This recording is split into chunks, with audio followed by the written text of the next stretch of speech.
Welcome to the Art Lady Home. Today I'm going to make a shrimp stew. Kind of like a bisque, but I'm not going to blend everything in the blender. Just make it a simple one. Just quick and easy. I'm going to use a lot of celery. I do love celery in this for flavor. And then it just cooks up to nothing in the end because I like to cook low and slow for my soups and stews. I just think it flavors through better.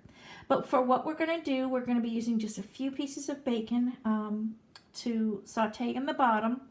And then I'm going to throw in 2 of these frozen pounds of shrimp. These shrimp have not been cooked yet. I like that better for stews because then the flavor and juices come out into the water, into your stew actually. But you can substitute anything if you'd like. But I'm using 2 pounds. I have 3 pretty good sized potatoes here. And then I have 2 onions, 3 large carrots, and then I have 5 stalks of celery. If you want to use a little less, you can. I just like the extra celery flavor. And then for the spices, I have thyme and parsley. And then I'm going to be using some of this instant broth. It's like a bouillon type. So you can use a couple bouillons, even shrimp bouillon, lobster bouillon, anything like that will flavor it really great. So your favorite bouillon, even a vegetable bouillon base is great too. I have some of that as a paste, but for today I'm using my chicken. This is like a vegan style chicken bouillon, which I love. But anyways, so some kind of a bouillon, your choice. And then we have some black pepper, tarragon, smoked paprika. You can use regular paprika, bay leaves, cayenne pepper, which is optional. And then your creams. You can choose, if you want regular milk, cream, a creamy base. If you want to use half and half, any type of a substitute is fine for the milk. I'm using almond milk. And then garlic. You can use fresh garlic. I just don't have any on hand, so I'm using the minced. And then some tomato paste as well. So I'm going to go ahead and chop up everything, and then I'll show you as I add it to my pot. I'm going to be chopping the vegetables, half of it very, very fine and half of them chunky, so that the fine ones will cook up to nothing, and then we'll still have a little bit of a thick consistency, a little bit of a vegetable to show through as you eat your soup, because I like it more of like a chowdery type than all bisque, all blended. So let me go ahead and chop that up, and I'll show you as I'm adding it to the pot. What I'm doing right now is I am just sauteing the celery and the carrots into the pan that I cooked the bacon in. What I did, I'm going to show you here. I drained the bacon, and then you can see how the pan is kind of stained with this nice caramelized bacon flavor. So that is going to end up coming up into the vegetables and flavor all of that. So I drained the grease and just dumped my celery and carrots right into that pan. And now I'm going to have this great base for the soup here. So I've turned down my heat to low, and I'm going to go ahead and chop up my onions next. Now I am putting in my 2 onions. And some of it, you can see some are thicker and bigger pieces. Toward the end, when you slice it with the mandolin slicer, the end pieces end up just falling off and getting a little bit bigger, and then you have a lot of the fine. And I like that, a combination of both. You could hand chop it all the same, but I like some a little bit bigger and thicker. That way they don't dissolve as much. So we have something in our soup. Now, let me just tap that and get all the leftovers from the mandolin slicer in. And simmering up nice. I'm turning up the heat a little bit here. Now, this is going to give a nice base to the stock for the soup. And this will eventually all come off the bottom of the pan. The brown flavors. Okay. Now I'm going to go ahead and chop up I'm going to add 1/8 of a teaspoon of ground thyme. If you have the fresh thyme, just add a little sprig to it, or if you have the dried thyme, you can add 1/2 teaspoon. But mine was ground, and that seems to be stronger, so I'm doing 1/8 of a teaspoon of that. Now I'm going to go ahead and add a teaspoon of tarragon. Let's see if I can find my teaspoon. And this is the dry leaf, a little bit under it, you know, not a heaping. This is my dry leaf like that. That's not ground. And then I'm going to add a tablespoon of parsley. Let me put these away so I know I've already added them. Parsley is a pepper right there. Heaping tablespoon right in here. And then I'm going to do a teaspoon of paprika right here.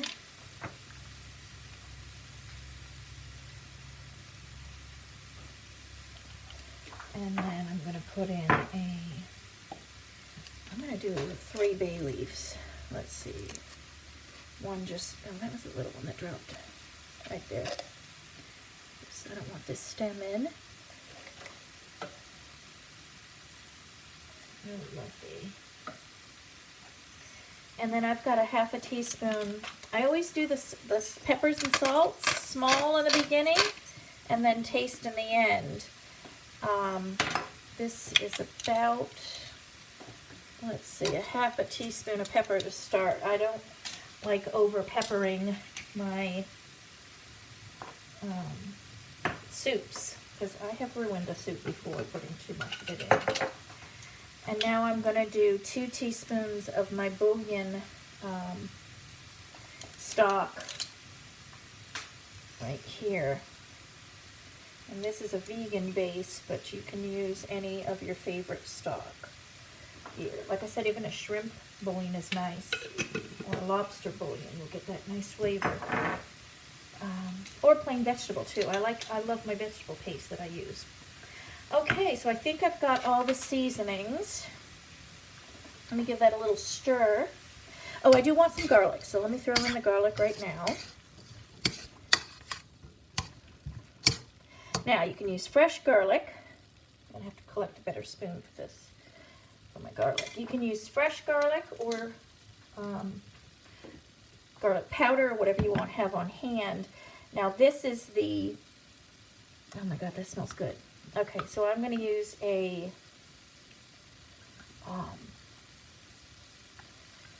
little under a tablespoon of this chunk garlic here. Right in here. There. And again, we'll taste it toward the end after it's simmered for a little bit. After it simmers, probably about an hour, I'll give it a little taste and see what's going on and if I might need to add a little bit more garlic to it. But I don't want the garlic to be powerful in this soup. I want it to be more of a seafoody soup. Seafoody flavor come through. So I'm going to go ahead now and add my potatoes. Right in here. And I'm going to double check my seasonings, make sure I've added everything.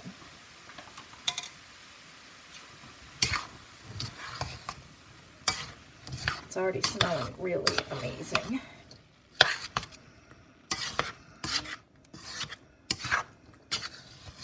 My grandmother used to make soup like this. Both grandmothers, actually.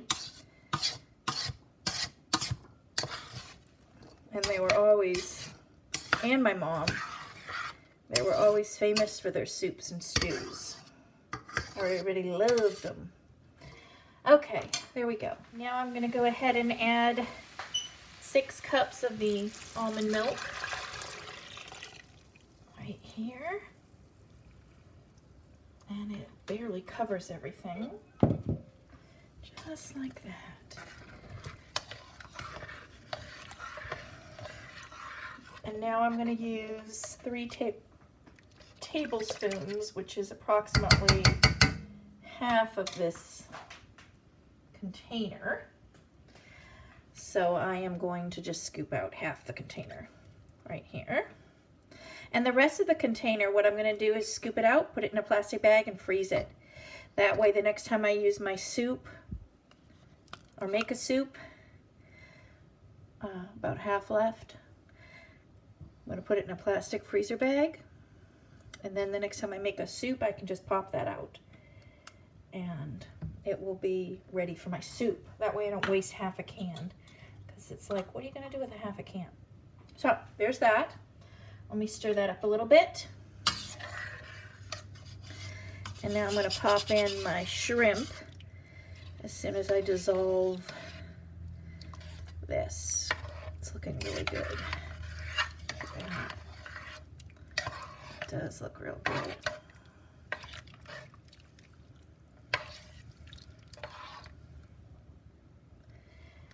And now I'm going to stick my shrimp in, and then I'm going to cover it. Keep it on low and simmer this. It's going to take a while for the milk, the almond milk, and the shrimp. Now these are pretty good sized shrimp. I don't know what the number was on the package. I can't remember. But compared to my hand, you can see. I want to say, I don't know. I don't know. 20, 40 or, I don't know. They're about, well, if I stretch them out long. But anyway, any size shrimp is fine. It gives good flavor, but these look beautiful. And these are wild-caught shrimp. So, in goes the wild-caught shrimp, which is the only shrimp I buy, because I don't like all the antibiotics that they're using in the farms. And this is going to be really a really beautiful hearty stew.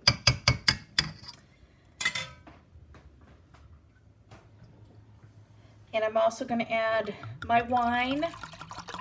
I'm going to do a cup of white wine. And of course this is optional, but I love it. Makes a difference. I'm going to stir it. I may use another half a cup later, but I'm going to let this set for now and see. Wow, that's just amazing. That is going to be amazing. And I'm going to simmer it. I'm going to bring it up to a medium just to get everything going and cover it. I don't want my pot all dirty when I put my cover on. And I'm going to, as soon as it starts to simmer, then I'll turn my heat down. But for now, that's going to be wonderful. So I'll show you as I cook it. It's going to be about an hour, and then I'll check it. Well, I've just cooked it on low for about an hour. As soon as it started to reach a simmer, I turned it down to the lowest possible, and then I cooked it for about an hour. It's a little bit thin, so what I'm going to do is I'm going to thicken it up by adding a little bit of flour. So what I did was I took about a half a cup of the juice of the broth, and now I'm going to add just a few tablespoons of flour to this in a separate bowl. And I'm just going to kind of make a paste just to thicken it up. And then I'll add this to the soup, because I like my chowder a little bit thicker. And then I'll just let that cook low for a little bit longer until all the vegetables are tender. So now I'm going to incorporate this right into the soup, and that'll just thicken up a little bit. If you're using cream, you probably don't need to do this step. I just use that almond milk, and so that is a little bit thinner than a cream base or a milk base. So I'm going to add that. I'm going to add also a pinch of cayenne pepper. That helps to bring out flavors. It seems to enhance flavors a bit, but not much. Just a pinch. Right now I'm just cleaning out the bowl with this, or a sprinkle. And that is 1/8 of a teaspoon that I'm actually putting in. Right there.